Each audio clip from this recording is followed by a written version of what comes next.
People saw Aadhaar as an economic asset. They were not looking at it as an ID, as an ID. It's an economic asset to open the doors to the next step. Engineering, you have to engineer new next generation solutions. So detection of problem, solving it. Do not look at a very, very stable job. Look at the challenge. Look at the fintech. Look at the startup which is really kind of trying to deliver unimaginable, and that can actually change the game. Anything that has worked at Humanities, it's all worked because of their specifications. They're not code. The scale of rollout, the scale of adoption, that's hard. I mean, you've been there in the UPI journey and you know it deeply. And you have been part of Aadhaar, by the way. People don't know. You never negotiate on the architecture. Architecture is non-negotiable. Finternet's imagination is to create a unified global system that can tokenize anything, to be a problem solver and then execute solving scale. Be where bold missions are being taken up.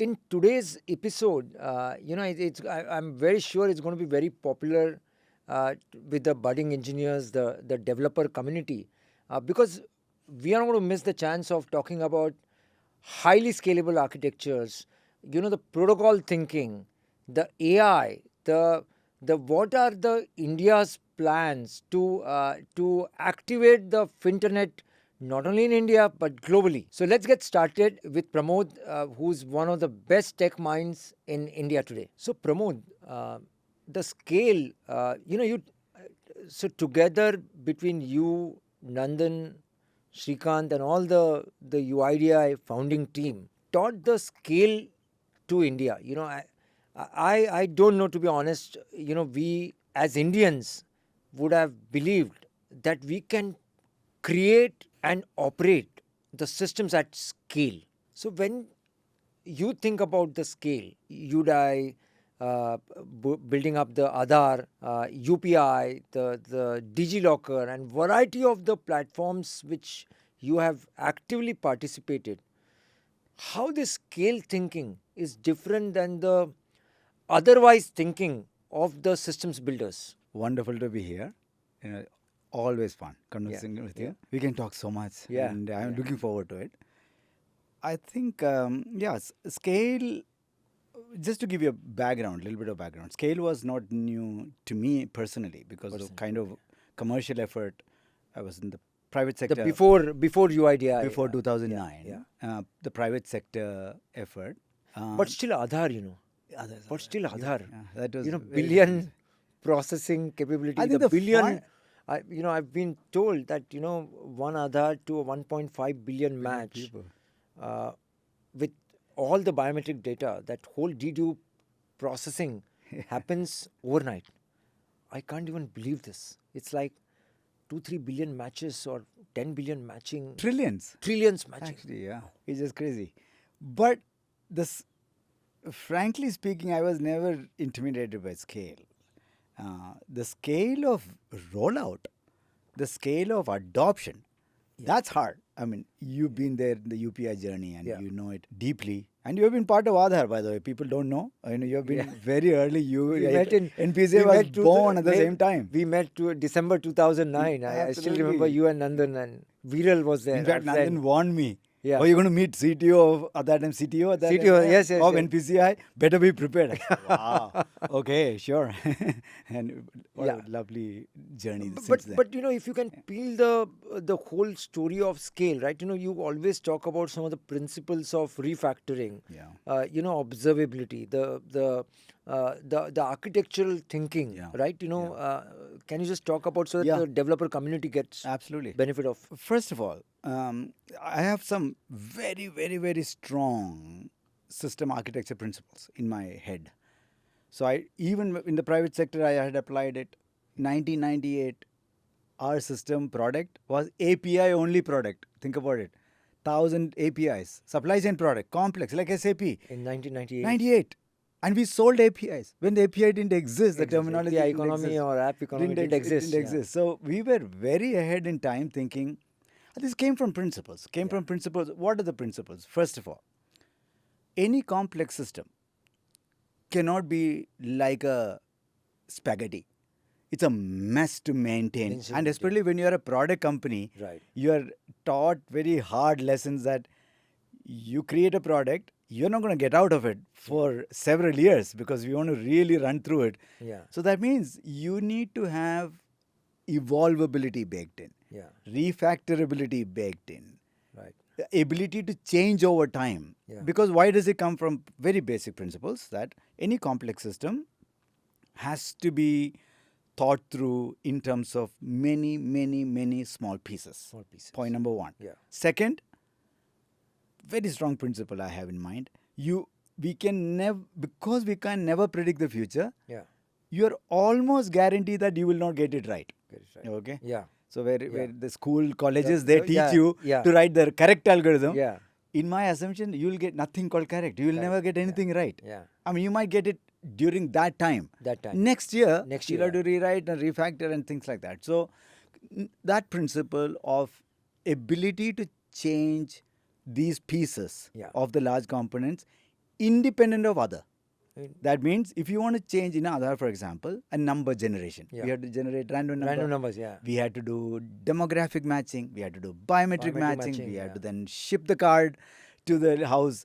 Every piece had to be unbundled, independently thought through, knowing we had no clue how it's going to play out. 2009, what did we Yeah, do? yeah. Nothing. Correct. So then you ask yourself, is that if I want to be able to rewrite any of these pieces, I should have the ability to rewrite that any of the pieces without affecting any other piece in the system. That's where I think the loose coupling and the API-based interfacing of every piece. I give this example too. So if somebody asks, how will you explain this to your mother? Okay, let me explain this in a non-technology way. Today we buy a car. When the tire goes flat, Yeah. we buy a tire. Yeah. We don't integration test of the whole car again. Or again. Yeah. Software guys do it. Yeah. We get it so messed up. So messed up. Yeah, so that means big systems, when you touch one part, we have to do impact analysis, full integration testing. Right. That's not how real world works. Real world works. Anything at humanity scale you have shown is that when you change the doorknob in your house, you don't test the whole house. You just change the doorknob. Right. So our ability to change components, rewrite, refactor these components without any impact to the rest of the system is very strong notion I have. Yeah. These were very core principles. And the last principle was that everything fails. Everything fails. Everything fails. Yeah. Anything you imagine it will fail, it will will guarantee to fail. Sometime or other. So the question, I have actually written this to say, never look for failure-proof solution. There is nothing in life called failure-proof, but you can have failure resilience. That means when it fails, it will fail. When it fails, you ask yourself as an architect, how does the system recover from it? Yeah. How does the processes allow us to recover from it when those things go wrong? Yeah. Things will go wrong. Machines will burn. Disks will crash. Crash. We have seen all that thing happening, playing out. yeah. I think resilience is not something which people think through. Think through. So these were very strong principles, and it wasn't that hard, frankly. Yeah. No, and actually, Pramod, we have been really beneficiaries of your and Nandan's vision on, especially on some of the parts, and some of the things, right? And when we were initially designing this whole, in fact, I personally got huge inspiration on, the NPCI situation before 2014. We were buying softwares, right? And we were like a COTS, commercial off the shelf. typically, the user of the software, and I think with this whole inspiration from Nandan and yourself, we converted ourselves with a lot of hardship to a engineering organization or a builder of the software, and one use of the open source was use huge. of open source again. With you using that at Aadhaar, we got the confidence that yes, it can be operated at billion scale on a daily basis, and you don't need a commodity or a licensed software to process the scale. In fact, it proves other way around, right? So which we were not really clear about, and I think we one of the principles I still remember you talking about, right, when we were looking at initial architecture of this whole billion a day architecture, and and then the lot of fascination in engineers' mind that we would like to protect everything. And you said that don't protect everything, right? Let the in-flight die, and the next transaction must go through, right? So in fact, that simplified because we are running the financial architecture, and the data integrity is super critical, right? And this one principle can simplify UPI or the other payment system architecture crazy. So I think I still remember some of the failure is okay. Failure of the whole system is not okay. Not okay. Yeah. Failure of one transaction In-flight. is okay. Yeah, that's why I said It's we if you discount the in-flight, right? Yeah. Be ready, recover from the failure to the next transaction. Yeah, correct. I think that one principle was magic. And also, I think just for the technology folks who are listening, the conversations we have had on asynchronous API. Asynchronous API, I really blocking pushed versus for not it. blocking. I said, do not do blocking. Right. Do asynchronous. Right. All these legs we want to be able to survive at scale. I just cannot resist. And another thing where you and Nandan has been a huge influential, because I come from this whole financial legacy world, right? We have all been part of this whole legacy of the ISO standards, the legacy messaging protocols, and those kind of things. And for me, the packet size has been very core to the. You remember that conversation, yes. Right? Packet size should have been because 100 bytes, 200 bytes, and if you go to, for example, in UPI, we went actually 20x. 20x. And you said, do not worry, right? Because till the time the connectivity will improve, the telecom will improve. And we must not look at today's situation, but design for the future. And actually, it has been such a great. We could design the friendly APIs. Right? This is not to say don't optimize. Of course. No. Of course, I get what you say. You have to optimize network. You have to optimize, but build for the future. Yeah, ISO is at one extreme, right? And I'm saying that we were at the other extreme, but we could actually. What do you think, Pramod? I'm saying we speak about a lot of time, and you have been a votary of the decentralized architectures or protocol thinking or those kind of things. Why don't we jump into that, right? Because again, I somewhere believe that while the decentralization is place where you reach, and today UPI architecture is a great example, right? Today, other than the you have been part of all the discussions. Other than the mobile mapper, right? Yeah. There is no centralization data in UPI, right? Everything we go and discover. By the way, do you know how many people have believed the UPI ID has a central database? We said no, it's resolved real time. There is other than that mobile resolution. And if you remove the mobile number based payments, technically there is a zero data. Other than the translation keys, there is no data store. There is technically no data store. They're all on the edges. All on the edges. Everything is discovered real time with the APIs, and I think fantastic. Even in that mandate, I don't know whether you remember. I told don't store mandate. Let it be signed so that when it comes back, we can verify. Absolutely, and the ability to revalidate it, validate with the signature and on the fly. Cryptography was. I'm saying. I think we really leveraged cryptographic well. So on this whole, going back to this whole protocol thinking, two questions I have. You think is it ahead of time for India, because every stakeholder is at very different stages, and you design, you have been part of the Beckn, you have been part of the account aggregator tech specs, and UPI, variety of other systems. So this protocol thinking, is it early? Is it the right time, or is it apt and must for the architectures? And the second question with respect to that, right?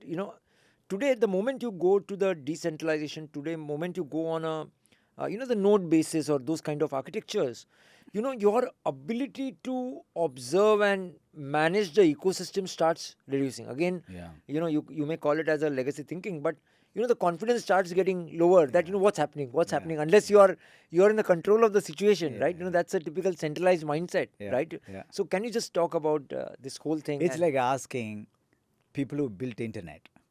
Asking them, how are you going to monitor and observe internet? They say, no, we don't need to.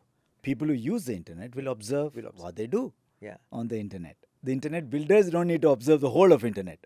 That would have created a centralized, massive system. No, internet is a great example. And you talk about it all the time. All the time. We are inspired by it, right? Because look at TCP/IP, the beauty of TCP/IP. Packet is a packet is a packet. Today we watch streaming movies. We do all TCP/IP. Nothing has changed. Else, 60s, late 60s definition. 60s, It's amazing how ahead that abstractions worked out well. Yeah. That inspires us to say there is no right time, wrong time for protocol thinking. It is if you want anything at humanity scale, anything that has worked at humanity scale, whether it's internet, telephony, anything, it's all worked because of interconnections definitions. GSM, HTTP, SMTP, TCP/IP, they're all specs. Yeah. They're not code. They're specifications. Yeah. Specification that allows millions of nodes or thousands of nodes in different geographies, different languages, different regulations to interconnect. Yeah. So protocols have a value to create massively interconnected but behaves like a unified system. Internet behaves like a unified system. It's not centralized, it's unified. So this is the beauty of UPI. We didn't know UPI. Actually, the name will stick, but we called UPI in that MCA club and we stuck with it anyway. It's good. Now everybody knows. What's in the name? In that. What's in the name? But the unification via protocol or via underlying interconnecting standards is very, very essence for scale at society or humanity scale. No question about it. But I think there is a nuance in what you're asking. Yeah.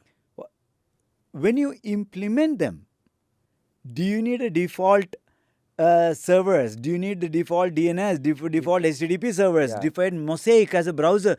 Otherwise, how do people experience it? If they did not build Mosaic and an HTTP-D, which is from original HTTP daemon, that HTTP server that worked, we couldn't have experienced it, internet. We could have waited, protocol builders could have said, no, ecosystem will eventually catch up and build.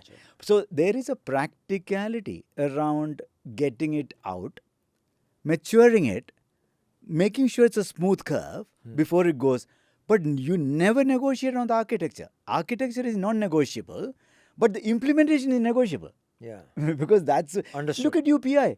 Understood. We built so many capabilities into UPI. And you used to tell me, Bangalore, Pramod, you guys in Bangalore are like bloody 10, 15 years ahead.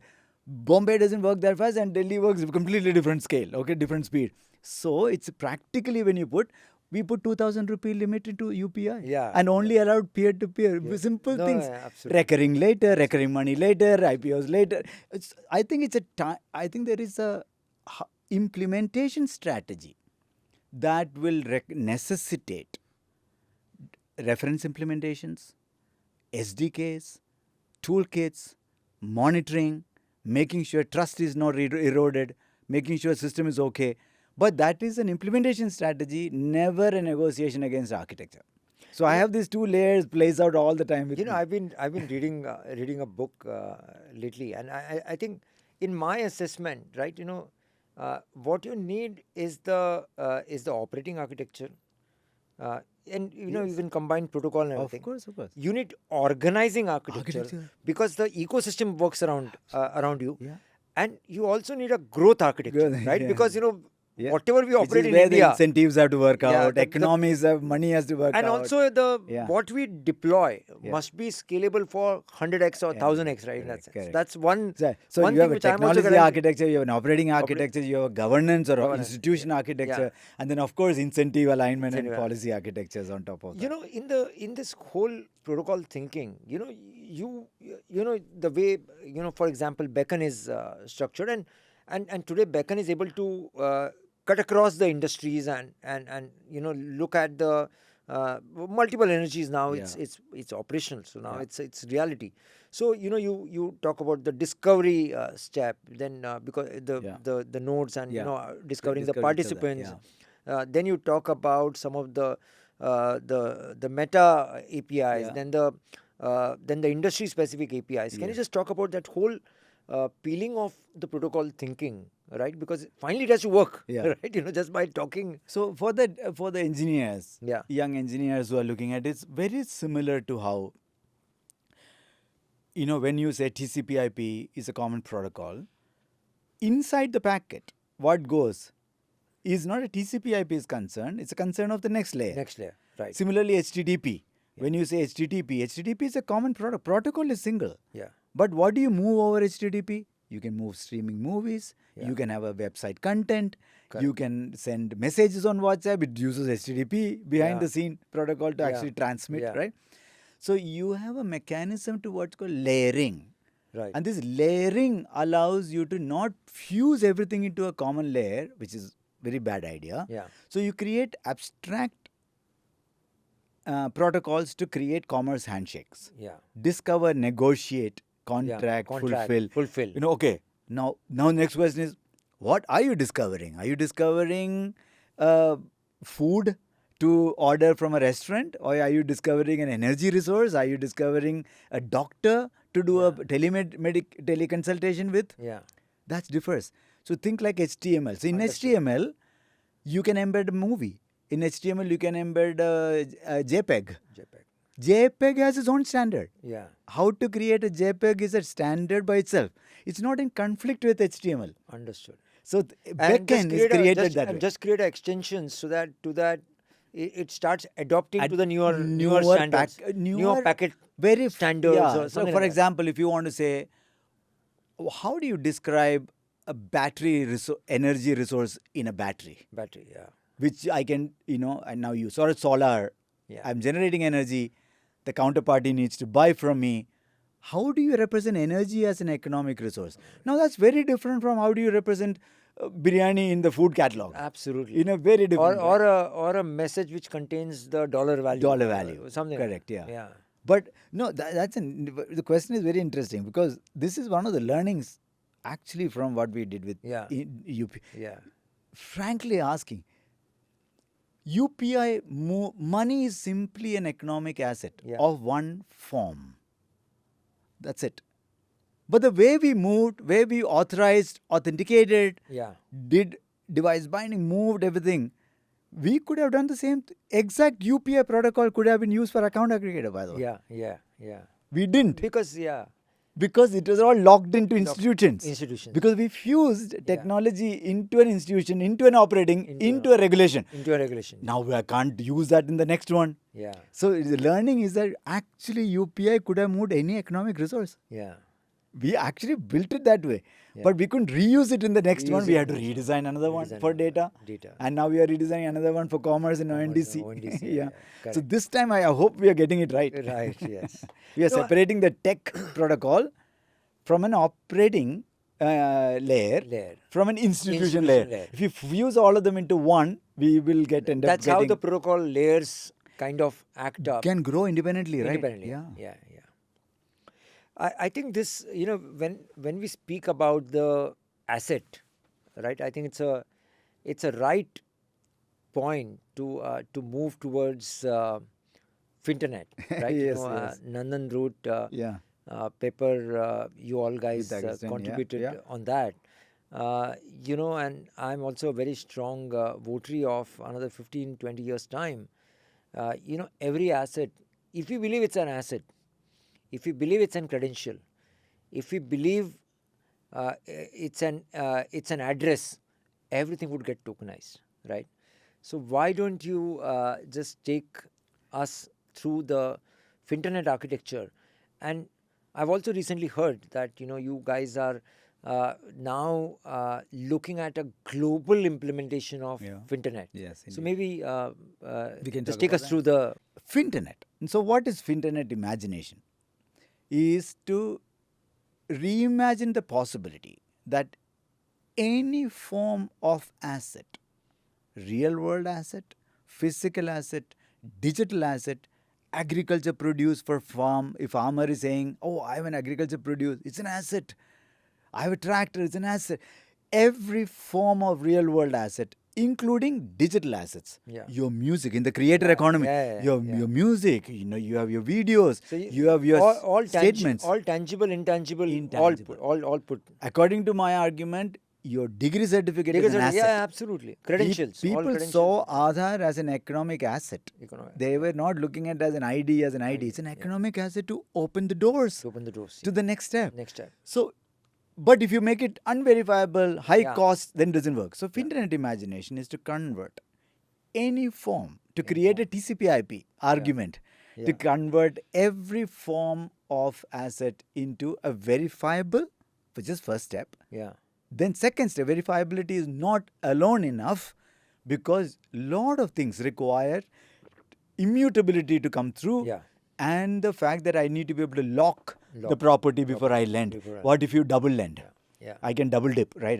So it's like money. Money, yeah. Money needs a ledger. Yeah, yeah. Because otherwise I can double spend. Yeah. So quite like property or any other vehicle, or if I have a painting I want to sell, I want to make sure that painting is not double sold Yeah. at multiple places. Yeah. So it is important to have a ledger-backed, immutable and transactable environment. Yeah. First is to be verifiable. Yeah. Second is to be transactable. Finternet imagination is to create a unified global system that can tokenize anything. Anything. Now, this is the same discussion we just had it. Yeah. Oh man, how are you going to come up with standards for tokenizing property? Yeah. We are not property experts. How do you tokenize a tractor? How do you represent? Yeah, because there are different one is the asset identification, the asset life cycle, assets representation. asset attributes, asset representation. Yeah. So each of them is different, but that's what we are good at. So we are imagining a possibility that we are able to create, a universal sort of operating system like thinking, because the asset has to be owned by you. Yeah. So we have put in the Finternet one of the principles. It has to be first universal. Yeah. That means all assets should be tokenized similar way. Yeah. So that it becomes exponentially easy for transactions to happen. Yeah. And low cost, high trust. Second, it has to be user centric. Yeah. Today's mistake is that when I have money with me, cash, I can give it to you. Yeah. And it settles. Settles. Yeah. But if I have money in the bank, Yeah. then two banks have to integrate today. Yeah. Thankfully, you solve that through Yeah, UPI in yeah, India. Yeah. How many countries? 190 countries. We have just UPI here, Pix there, or some prompt pay, Singapore pay, a few, like 10 countries? 20 countries have done this. What happened to the rest of the countries?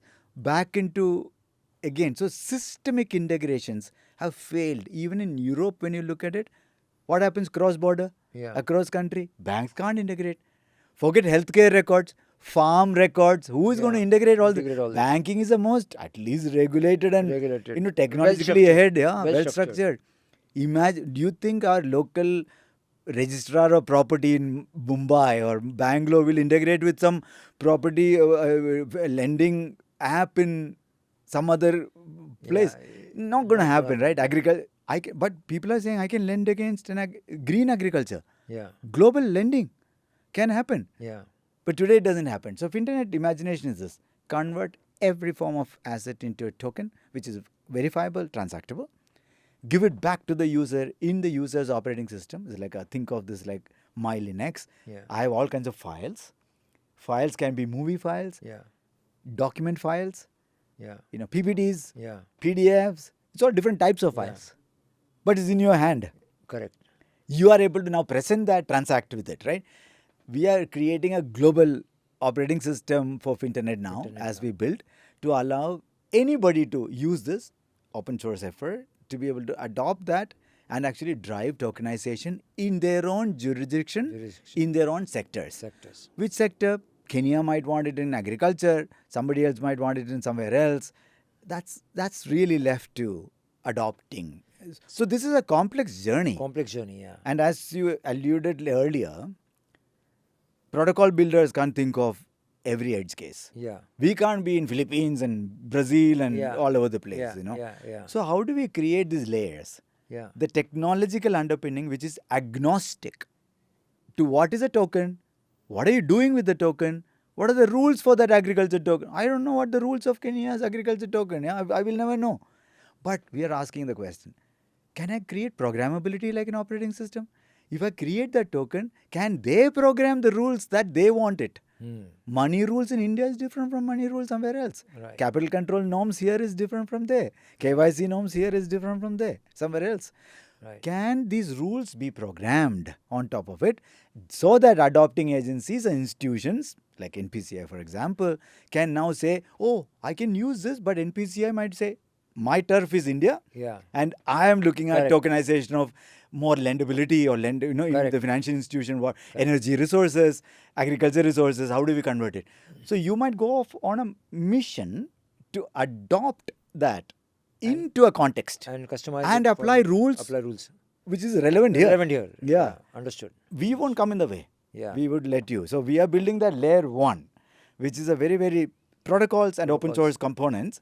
Layer 2 would be the adopting entities that are starting to use it. Use it. Layer 3 will be institutions, rules, and all that regulations and so on. Fantastic. Fantastic. This is a 10-year journey. And Good how fun. how do you deal with privacy and the Good question. security and Yeah. digital so-called the identity related issues? Yeah. In this? So again, think of this way. First of all, when we wrote Finternet, because we were using cryptographic Web3 cryptographic techniques to achieve what we want to do, people immediately asked, will it be like Web3? Will it be a parallel system? Will it be a public ledger? Imagine all your assets in a public ledger. Public It will ledger. never happen at it will demand never scale. happen. Yeah. And even Web3 world has realized that actually that. that, oh, we need to bring, I know, Vitalik, all the people have been talking about, oh, we need confidentiality, They privacy. use that's why they use the wallet address as a hash, right? So Yeah, normally correct, to yeah. to suppress the to suppress. But the transactions are public. So in the Public, question yeah. is, why should your transaction be public? It was needed for currency. Yeah. When Bitcoin was launched, that model really was needed because it was a parallel alternate currency held by mathematics. Yeah. But in an asset world, it's your asset, your transaction. Yeah. So Finternet put privacy and confidentiality as a principle, one of the most important principles, that you are in control, your transactions are private, and as per the regulations or rules in India, if you were to actually declare that for tax purposes or other purposes, for you to declare. Right. Right. It's But not for on the internet builders to say. But on the ledger, it will be anonymized ledger. It will So be the way we are thinking, now you're again one good tech question. Yeah. So how does this compare to Web3? Okay, Yeah. so we are building roughly what's called an L2. L2. This L2 of Finternet, the Yeah. sort of general purpose operating General purpose, system yeah, that can yeah, tokenize yeah, anything, Yeah. will work with multiple L1s below. Below. Because I don't believe humanity being in one L1. Yeah. It doesn't work. It has to be in multiple L1. But what will go to L1 will be merely a zero knowledge proof. Okay. So only a zero knowledge proof of your transactions will go into the public chain. Okay. Data will remain with you and control. Okay. So that a third party can verify but won't know. Won't know. Yeah, unless you authorize and all. Unless you authorize, give a consent Consent, to access. to when you want to actually make a transaction. Make a transaction. Of course, you are participating entities have to share data. No, Pramod, I think we at NPCI are also very much fascinated with this whole Web3 architecture, because I strongly believe that the fascinating. architecture is fascinating. But this whole I don't subscribe to this whole artificial limited supply and then the demand generation okay. That's a little and bit of a pyramid scheme. valuation Yeah. fluctuations on basis the But demand the tech supply. itself is The tech. I'm just talking tech, and this whole you spoke about L1, L2, L3 architecture, and today the RBI implemented the CBDC in India, and it's using the similar architecture, right? L1, L2, and Yes. maybe we should now think of how the next journey we are fully aligned to India's standpoint to the Finternet, so that the global global interaction, global transactions We become are a global simpler. citizen. Our companies trade globally. Yeah, Students go globally. Yeah. If they can't take their engineering degrees Degree, or yeah. healthcare records as an asset to actually do, no hospital will integrate with any other hospital anywhere in the world. We should not expect system to system API integration to happen. Right, That's right. flawed. Flawed. It works in a limited fashion when you have a very uniform, well-regulated cohort like banks. Banks, yeah. Correct. It'll never work. No, I otherwise. agree. I think this Yeah. whole permission versus unpermission, Yeah, right, has a huge So put user at the center. Huge impact Yeah. on a architecture and Correct. overall the way you process or you design the architecture. You spoke about this, and we must speak about this open source, and I'm sure, as a NPCI's biggest beneficiary of open source softwares, and this whole started from 2010. You started using it, then the most of the institutions, startups, fintechs are the 100% open source. There is no way anybody's thinking other way around. But I just want to ask one question. Is code and IP now? Because it's so much changing now, and maybe the 10 years back the thinking was different. Today the code is generated by AI. Virtually everybody is going to put everything into this LLMs so that every the what do you call every design element of the code is virtually on the internet now. Yeah. So what is this whole intellectual property of this Software. source code and software and this open source is going to change now? I think in the next 2-3 years we are going to see a huge reduction in people filing the process code patents and those kind of things, right? I mean, see, especially with software, it is so fungible and it's so fast moving. Unlike a car, which is a physical automobile, right? Yeah. So intellectual property around software doesn't last at all. So at best you get 2-3 years maybe, but mostly it's not even because of the code. It's because of what you did with the code. Yeah. Most companies are successful not because of the code. It's because they executed it. Right? Just because we wrote UPI protocol doesn't mean the brilliance by which NPCI every day went through that original fight, opposition, convincing, executing it. And then, of course, phone pays of the world, the startup community, they're all executing the it. banks, everybody. You have to give it to them. All of us to put, design is only the beginning. Yeah. So I think it is very important to understand that the code or the design IP doesn't last at all. Even if it, maybe occasionally you might crack, like ChatGPT, we thought it was like a wow moment for the humanity. It lasted what? 9 months, 8 months before an open source Llama came, the next one came, everybody came. So it's very short window you have with the code. But what do you do with the code? How do you execute it at scale? How do you unlock value to your customer? That's an entrepreneurial game. That's a game that you should master at. Truly, not code. So Pramod, now the lot of engineering or aspiring engineers watching this podcast, how do they play role? I was just thinking that if the code is not going to be the IP, right? Never. Should they think more as a open source contributor is a great journey for them, so that they build the credentials, they build the story, and also kind of create an impact in our overall system. Because today, the whole story of if you needed 100 people to do something, now with this whole AI tools and everything, even the 2 people can generate a 200 people job. So how do you see this whole software engineering career spanning out in next 2 to 3 years time, and what they should now start thinking from now onwards? So any value chain, if you look at it, the designer of the car and the brand maker of the car and the trust you establish in that brand versus actual person who is building, actually molding the tire, or so you will see the value differentiate. Or in the house, the mason who is putting the brick or the guy who is is not where the value is unlocked. Value is unlocked. How do you come up with the design of the next generation building. Which is environmentally friendly? Maybe it's in an earthquake zone. Or how do you design? I think the value chain, you will see an exponential difference when you go up the design curve. Design and execution is where the value is. Okay, not actual mason work. So very important to understand. So if we hang on to syntax or I learned Java and that's the reason you're totally wrong. And because people like us who have lived from mainframe, I started programming in Atari mid-80s, okay, and then PDP-11 and the mainframe. I've seen so much change.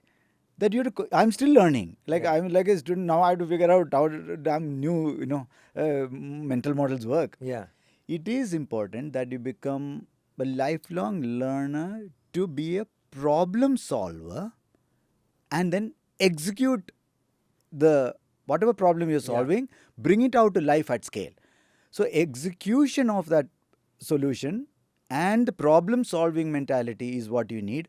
Not once you solve the problem, how do you convert it to a code? It's irrelevant actually. It's going to be taken out and it'll be pretty fast. People will be able to build. So then the same question now, is the coding the moat? It's not the moat. Not the moat. Is code the IP? Never Not the the IP. IP. It's really, look at the startups like Blinkit or Quick. It's not the code they write is IP. It's the way they're executing. And they have to be economics around it. They have to understand human behavior around it. They have to understand driver, okay, what will that work? How will the delivery work? How do customers trust? It's a lot of business operations heavy and design heavy. Yeah. Design of the system heavy. Yeah. So you be a designer, problem solver, and executing that rather than actually coding. I think you have to move up very, very quickly. Very quickly. So, but if you're an engineer, I hope you have the basic to be an engineer. Engineer is not about coding. Engineering, you have to engineer new next generation solutions. So, to detection of problems, solving it is important. Pramod, this whole now with this AI being everywhere, right? And this question keeps coming to my mind that why the social media or the large communication platforms are not built in India, right? We have a huge services mindset. We have somewhat now transitioning towards a platform mindset. Sure. But do you foresee that next 5 years, 10 years time, India or especially the engineers from India would create the platforms that world will use hosted out of India? Absolutely, I believe. That's a possibility? 100% is a possibility. It's only a question of where we are in that timeline. Because we barely opened up in 1992 until, people, it was nothing, man. India had nothing. So you're talking about just the cycle now, right? Very short cycle we went through in the IP sourcing. Look, frankly, it's only 1995 and all when Infosys and all started. Really, they started early, but it became a thing. Outsourced software development. Within 15 years, we were already starting startups here, right? Within another 15 years, from 2010 to 2012, look at the number of unicorns and startups and gaming companies and quick commerce and all that thing. So what you're saying is, if next 15, 50 more years, that's it. If we have million startups that Nandan keeps talking about, I'm sure one of them is running the next WhatsApp, next Insta, or next by the way, whatever. I think it is, and this is a hard learning. If you believe that you're not going to do it, you're not going to do it. But if you actually believe you're going to do it, very high chance you'll end up doing. Because it's such that having the confidence and having the ecosystem around you to support that confidence is key, which we don't have it yet. Our entrepreneurs are still thinking, let's scale first, become a unicorn, India. When Zuckerberg started, he didn't say, I'll first do US and then I'll find another company. They think global from day one. They started global. It doesn't matter to them. No, I think it's a great point. And also the supporting environment there, access to capital, access to mentorship, access to all that thing is also mature. So I think it's unfair to expect. The universities. Look at the universities. But all of them are Indians only. But Indians all of them, but so it's nothing to do with the Indians. It is simply the environment getting there slowly. No, but I was just thinking that, I think it makes so much sense for engineers because, now, we know what is doable and what is not doable, right? At that young age, right, when you're actually in the college, when you're just passing out of the college, your mind has no limitations, right? Beautiful time. So I think it's a time which they must capitalize to do the unimaginable, right? I'm saying that today, and You know, It's a very as simple question. Yeah. You have nothing to lose. nothing to lose. Yeah. And you have Yeah. no baggage of what's called a curse of knowledge. Curse knowledge. We Curse have of so knowledge. much Curse of knowledge. Yeah. knowledge. I We keep have so thinking much about we it. know that we think we know and then we And actually we don't just- know. Yeah, we actually don't know. You're right. You're right. Youngsters have no such baggage. So I think they must look at, how, and this is where that the first job Yeah. or the first opportunity is so important. Do not look at a very, very stable job. Look at the challenge. Yeah, Look at challenges, the problems, fintech. Look at the startup which is really kind of trying to deliver unimaginable, and Yeah. that can actually change the game. I think the work and people around you. Yeah. Only two things you should be focusing should on. focus on. If you are focusing on brand name, salary, and all that thing, you're completely missing the point. missing the point. Completely missing. If you surround yourself with good people and good challenging problem environment, very high chance you have an exponential growth. Exponential growth. And also, if your future is not to get better job, Yeah. future is to be an entrepreneur. Entrepreneur. Yeah. Because Yeah. India will not have enough jobs to serve. Okay. Yeah. So traditional notion of industrial era, I'll Yeah, it's join, gone, I'll get it's gone. salary. Yeah. It's all Yeah. gone. It's all gone. going faster and faster. Faster and faster. You bloody figure out how to problem solve, bring teams together, like a movie making. Just solve the damn Solve the problem. and keep And doing it. today the beauty is you don't need 500 people. No, you don't need it. Just 10 Yeah. stars Absolutely. with the support of AI Yeah. can deliver the next WhatsApp, Pretty- right? I'm saying that's So what is now only left is bold imagination. bold imagination. Yeah. Yeah. And No, but initially you want to be with people who are doing. Like, I would actually argue that if engineers are not looking at NPCI, yeah. engineering, Yeah. as big as originally what Google Yeah. actually is, I would presume, it's fallen behind in one sense, right? Yeah. But OpenAI, or Open here. if you're not seeing it, we are actually not seeing what it means to understand big work.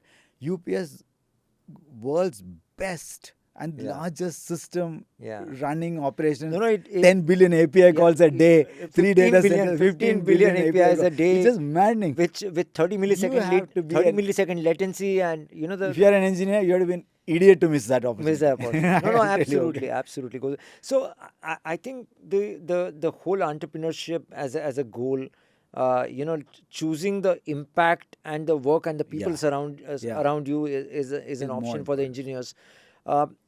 You have been part of now the Beckn Fight and variety of things. How do you think the engineers could actually start looking at some of the documentation of Beckn, or some of the frameworks that you guys are creating, the Finternet? Yeah. How do you I guide them to look at some of the work and Indeed. get inspired, And actually, inspired. because that's the most important thing, right? Once you are inspired, Yeah.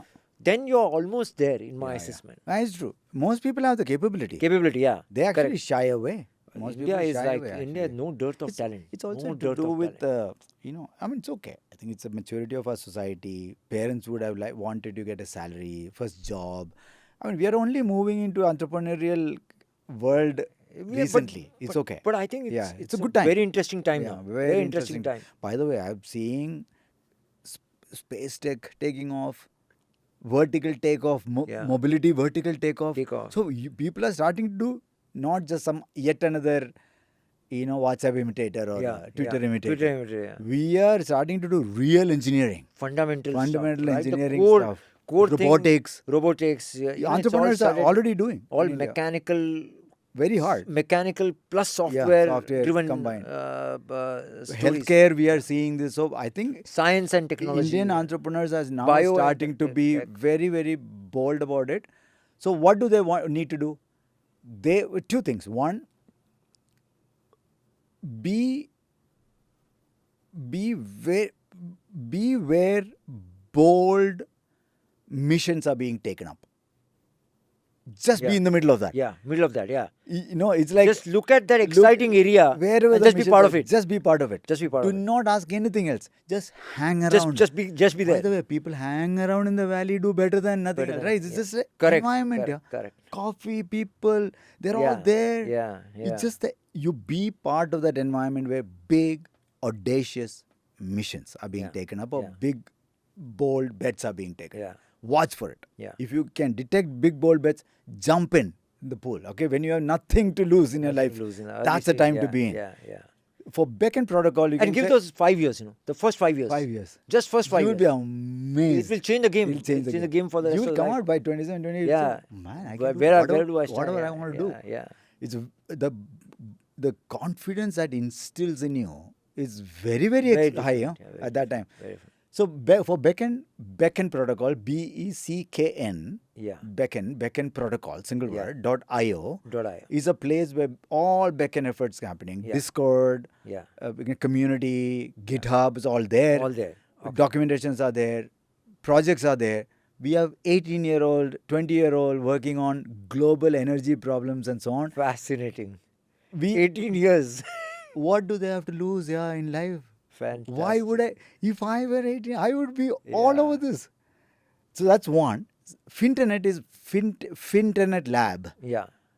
Internet with F in the beginning. So yeah. finternetlab.io. Yeah. That's where you have Discord, GitHub, community. Community. Very new communities are being formed. Global communities. Yeah. We have people from Yeah. all around the world, from Yeah. both communities, Both are global communities. Now we are setting up global labs between 5 countries, including one of them being India. Yeah. Already we have the lab. Right. Fide.org Right. is our lab. Right. We are going to execute this at a mission that has not been attempted. Fantastic. So people ask, how are you sure you will succeed? I said, we have no idea whether we will succeed. Maybe it's even 1%. No, thank you so much, Pramod. And I am personally so excited, as always, being with you, Nandan, and our old gang. Every day, every passing day with you guys is a new excitement. And please continue to guide NPCI. Guide the ecosystem, Of course. and be that source of inspiration. And still, I can tell you one thing, that nobody can guess your age looking at you. I think last 16 years I know you now. You exactly look the same. And I wish I would have been. I would have taken some inspiration on health from you. But I think it has been a fascinating conversation, and I think we are not done yet. Not done, eh? We have to do lot more. We have to do lot more, and take our great nation to develop country, as our Prime Minister says. People need it. People need the entrepreneurs. People need this engineers. And the world needs India.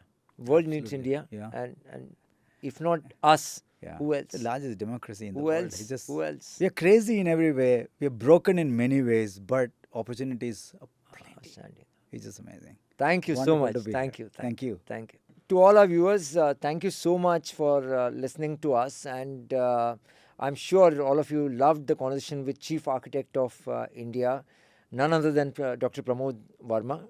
So thank you so much. And please do let us know your feedback in the comments section. And stay tuned for more such exciting conversations in NPCI's Innovators Playground.